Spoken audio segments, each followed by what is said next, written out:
नमस्कार मंडळी, आज आपण घरच्या घरी मस्त मासवडी अगदी सोप्या पद्धतीने बनवणार आहोत. दिसायला थोडीशी अवघड दिसते पण बनवायला अगदी सोपी आहे. त्यासाठी पूर्ण व्हिडिओ पहा कशी बनवली ते, कारण मी अगदी सोप्या पद्धतीने बनवून दाखवणार आहे.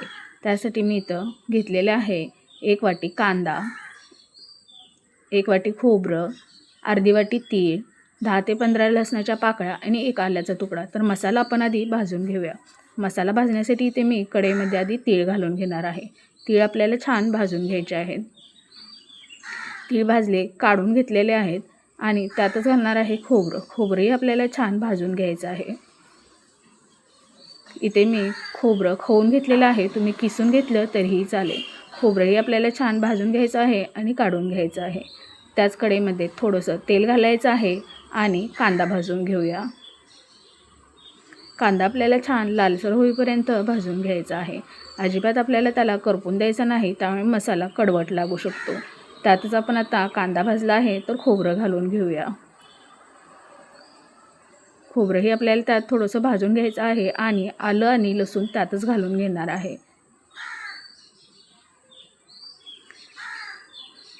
त्यालाही आपल्याला छान भाजून घ्यायचं आहे आणि त्यामध्ये मसाले घालायचे आहेत.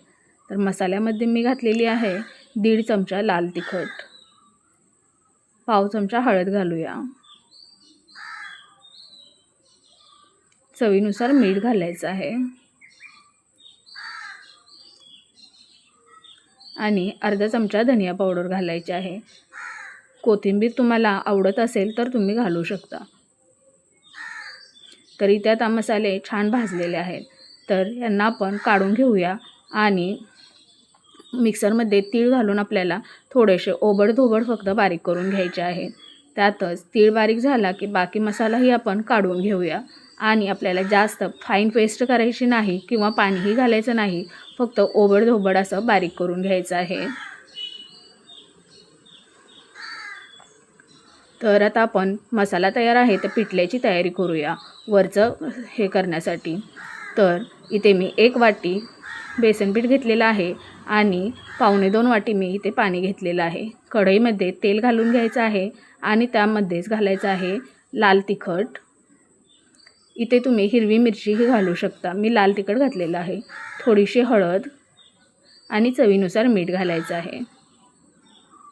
त्याला आपल्याला थोडंसं तेलामध्ये परतून घ्यायचं आहे आणि पाणी जे मापून घेतलं होतं ते घालून घ्यायचं आहे.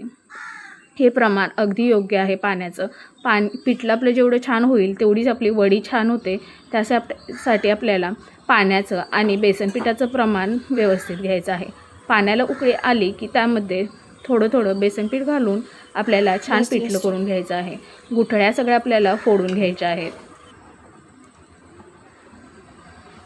इथे आपल्याला पीठ एकदम छान शिजवून घ्यायचं आहे. पीठ छान शिजलं की मग वड्या तुटत नाहीत कापताना. इथे मी आता छान पिठलं करून घेणार आहे. पाहू शकता गुठळ्याही मी सतत हलवत फोडून घेत आहे. मी सर्व पीठ इथे आता घालून घेतलेलं आहे.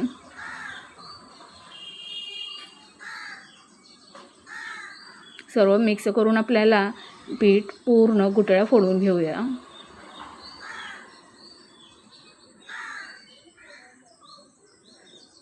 पीठ आपल्याला अजिबात खाली लागून द्यायचं नाही. थोडंसं वेळ झाकून ठेवूया म्हणजे ते पिठलं छान शिजेल. पाहू शकता गुठळ्या छान फुटलेल्या आहेत आणि पीठही आपलं छान शिजलेलं आहे. तर एक आपल्याला सुती कापड किंवा रुमाल घ्यायचा आहे आणि त्यावरती वडी बनवायची आहे. तर कापड मी ओलं करून घेतलेलं आहे. त्यावरती एक गोळा घालून घ्यायचा आहे पिठाचा. आपल्याला हे वड्या गरमच थापाव्या लागतात. थंड झाल्या की त्याला थापता येत नाही. त्यावरती जे मसाला केलेला होता तो घालून घेऊया.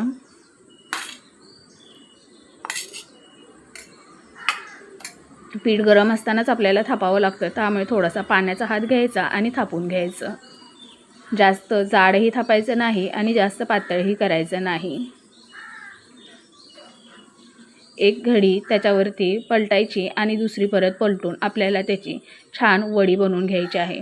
वडी बनवण्यासाठी आपल्याला छान माशाचा आकार द्यायचा आहे. त्रिकोणी असा वरच्या बाजूला आला पाहिजे. तुम्ही अशा पद्धतीने त्याला थापून घेऊ शकता.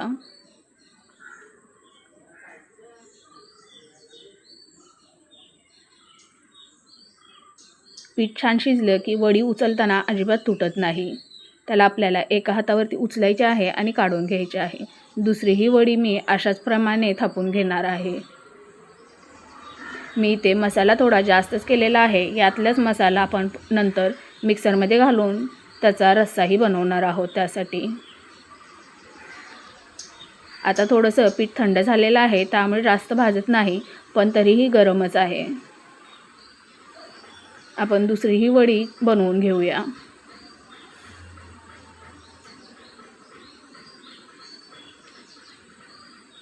यालाही आपल्याला छान थापून घ्यायचं आहे आणि वडी बनवायची आहे.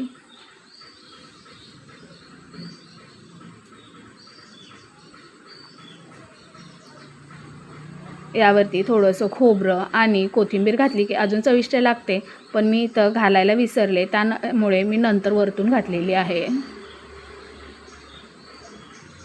हिलाही आपण छान थापून घेऊया.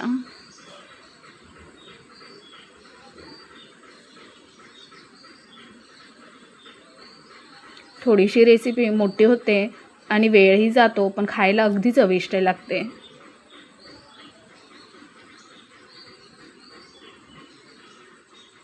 तुम्ही आधीच रुमालावरती घालून घेतलं आणि त्यानंतर पीठ घातलं तरीही चालेल.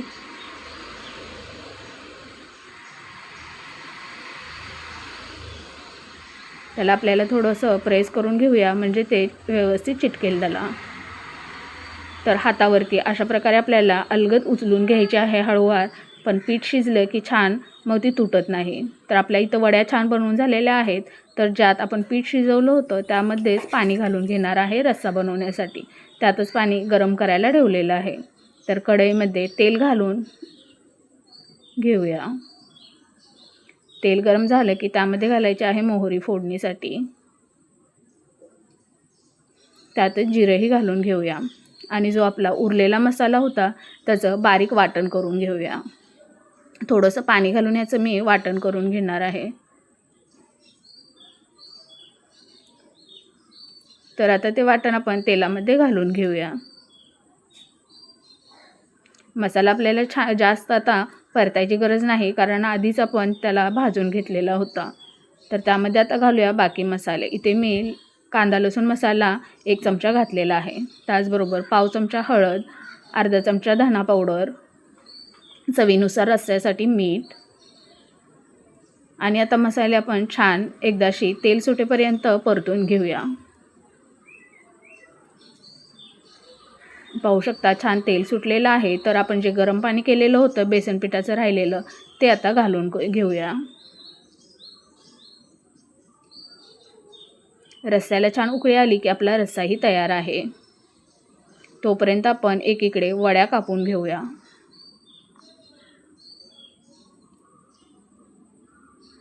पीठ छान शिजलेलं असलं की वड्या कापताना अजिबात तुटत नाहीत आणि पाहू शकता मसालाही सगळीकडे व्यवस्थित लागतो.